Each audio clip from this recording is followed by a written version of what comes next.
எப்படா இந்த சீசனை முடிப்பீங்க மாதிரி ஒரு டவுட்டே எனக்கு வந்துருச்சுங்க. ஐயோ! இவளை கேவலமா கொண்டு போறனால சுத்தமா என்னால பார்க்க முடியல. ஐயோ! லைவ் பார்க்குறவங்க எல்லாருக்குமே தெரிஞ்சிருக்கும் சொல்லப்போனா. சுத்தமாவே பார்க்க முடியல. என்னடா இவள கேவலமா போயிட்டு இருக்க மாரி நம்ம விக்ரமும் ரொம்ப கேவலமா பண்ணிட்டு இருக்காப்புல சொல்லப்போனா. எதுக்குடா நீ இப்படி பண்ற? எதுக்கு தான் பண்ற சொல்லப்போனா? இல்ல எதுக்கு பண்ற? இவ்வளவு கேவலமான விஷயத்த கேவலமா பண்ற சொல்லப்போனா. நீ தான் கேவலமா பண்ற. ஆனா இப்படி பேசுவாங்க, வெளியில பேசுவாங்க, அப்படி பேசுவாங்க. நம்ம ஃப்ரெண்ட்ஷிப்புக்குள்ள அடி வாங்கக்கூடாது. நம்ம ஃப்ரெண்ட்ஷிப் ஒத்து போகணும் அப்படிங்கிற மாதிரி நீ ஒரு சீனா போட்டா அவரு செம்மடா. செம்ம. செம.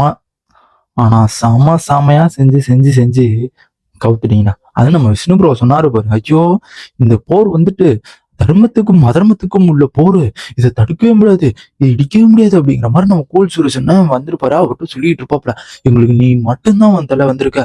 எல்லாருமே அவங்க கூட போயிட்டு பேசிட்டு இருக்காங்க, அவங்க கூட எல்லாமே பண்ணிட்டு இருக்காங்க அப்படிங்கிற மாதிரி எல்லாமே சொல்லிட்டு இருப்பாப்ல. அவங்க வந்துட்டு என்ன ஏதாச்சும் பேசுறாங்க, என் கூடயே வர மாட்டேங்கிறாங்க. என் கூட இருக்கிறதுனா அங்க வந்துட்டு நீங்க மட்டும்தான். ஏன்னா நாங்களா அதர்மத்துக்குள்ள உள்ளவங்க அப்படின்னு அவங்க நினைச்சுட்டு இருக்காங்க. தர்மத்துக்கு உள்ளவன்னு நீ மட்டும்தான் தலை நினைச்சுட்டு இருக்க அப்படிங்கிற மாதிரி கூல் சுரேஷ் நம்ம விஷ்ணு சொல்லியிருப்பாப்ல.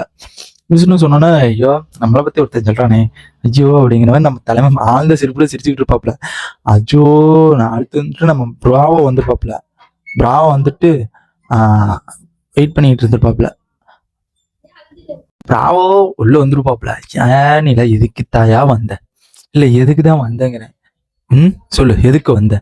வந்தா உடனே அவன் போடுற சீன் அவனுக்கே தாங்க முடியலன்னு சொல்லணும். செம்ம சீன் போட்டுட்டு இருக்காப்ல. மாயாட்டா அப்படிங்கிறான், இப்படிங்கிறான், அப்படிங்கிறான். நம்ம சொல்லு உன்னை விரட்டி விட்டாங்கல்ல, உன்னை விரட்டி விட்டு தானே விட்டாங்க, அமைதியா இருக்க மாட்டியா அப்படிங்கிற மாதிரி மாயாட்டா அந்த சீன் போட்டேன். வந்தோடனே மாயாட்டை ஒட்டி உரசாடுறாப்ல. மாயா பத்தி எல்லாம் என்னங்கடா மாயாட்டம் இருக்குது இல்ல கேக்குறேன். என்ன உங்கள்கிட்ட மாயாட்டம் இருக்கு? கேக்குறேன். மாயாட்ட நம்ம மாயான்ட்டு போயிட்டே இருக்கிறீங்க. எதுக்கு அப்படி போறீங்கிற மாதிரி அந்த மாதிரிதான் நடந்துச்சு. அல்லாம இன்னைக்கான ப்ரோமோ 3 ப்ரோமோ ரிலீஸ் ஆயிருக்கு. வேற லெவலான ப்ரோமோ சொல்ல போனா செம்மையா இருந்துச்சுங்க. இன்னைக்கு மிட்மீட் எஃபிஷன் நடக்க போகுது. அதனால ஐ எம் சோ ஹாப்பி அப்படிங்கிற மாதிரி நம்ம மாயாவத்துக்குன்னா ரொம்ப ஹாப்பி போடுவோங்க. ஐயோ மாயா நீ வெளில போயா அப்படிங்கிற மாதிரி ரொம்ப ரொம்ப ரொம்ப ரொம்ப ஹாப்பியா இருப்பேன் சொல்ல போனா. ஏன்னா இந்த வீக்ல வந்துட்டு மிட் வீக் எவிக்ஷன் நடக்கும். அது இன்னைக்கு நடக்குது. இன்னைக்கு ஈவினிங் வந்துட்டு ஒரு 7 o'clock மேல நடக்கும். அந்த ஈவினிங்ல வந்துட்டு நம்ம எல்லாருமே ஒரு ரூம்ல வச்சு பூட்டிடுவாங்க. ஆளுக்கு ஒரு ரூம் போயிட்டு shop room and bedroom and இது ஸ்மால் ஹவுஸ் அண்ட் கிச்சன் அந்த மாதிரி ஒவ்வொரு ரூம்லயும் பூட்டிடுவாங்க. அண்ட் அதுல வந்துட்டு எவிக்ஷன் ஆக போறவங்க இது வந்துட்டு பூட்டியே தான் இருக்கும். எவிக்ட் ஆகாதவங்க வந்துட்டு திறந்துருவாங்க. ஏன்னா கதவை பிடிச்சி திறந்துருவாங்க. அண்ட் அங்கேயே பட்டன் அமுத்தி திறந்து விட்டுருவாங்க. ஆனா எவிக்ட் ஆக போறவங்க என்ன பண்ணுவாங்க? சாலி எனக்கு தெரிஞ்சு மேபி விஜய் வந்துட்டு எவிக்ட் ஆயிடுவாருன்னு எனக்கு கன்ஃபார்மா தோணுது. ஏன்னா நம்ம மணி ப்ரோ வந்துட்டு ஓட்டிங் லிஸ்ட்ல அதிகம், தினேஷும் ஓட்டிங் லிஸ்ட்ல அதிகம். நம்ம அர்ச்சனா சிக்கவே முடியாது நம்ம தலைவியா. அண்ட் அடுத்து மாயாக்கும் அங்க சப்போர்ட் நம்ம கமல் சாரு. அண்ட் அடுத்தது விஷ்ணு அங்க ஒரு ஃபைனல் அது ஓகே. மணிக்கும் ஓட்டு அதிகம். 3 பேர் செலக்டட்.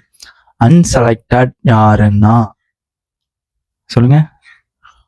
நம்ம வந்துட்டு விஜய் வந்துட்டு வெளில போவாருங்கிற மாதிரி தோணுது. உங்களுக்கு யாரு போறாங்கிறத கமெண்ட் பாக்ஸ்ல கமெண்ட் பண்ணுங்க. எனக்கு தெரிஞ்சு அவன் தான் போகணும் சொல்ல போனா. கமெண்ட் பண்ணுங்க பார்க்கலாம்.